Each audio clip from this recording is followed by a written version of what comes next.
Министерство строительства и ЖКХ Республики предлагают увеличить с января будущего года размер взноса на капитальный ремонт многоквартирных домов.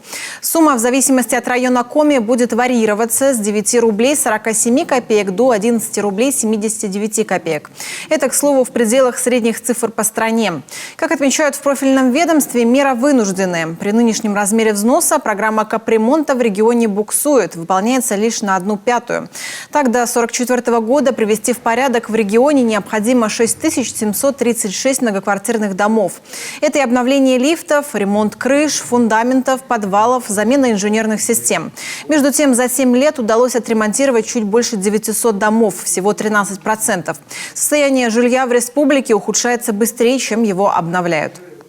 На сегодня для того, чтобы, допустим, провести капитальный ремонт в целом в комплексе дома, необходимый размер взноса составляет от 21 рубля до 30 рублей в зависимости от муниципального образования.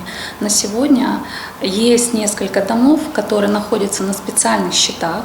Они добровольно увеличивают, такое право дано законодательством, увеличили размер взноса на капремонт для того, чтобы, допустим, собрать деньги на замену лифта. Поскольку вот за этот период 7 лет, исходя из этого размера взноса действующего, им, конечно, на лифт не собрать.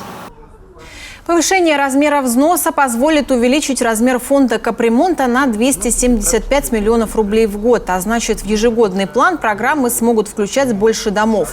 Надо отметить, что собственники жилья смогут принять решение об установлении взноса на капремонт в размере, превышающем установленный.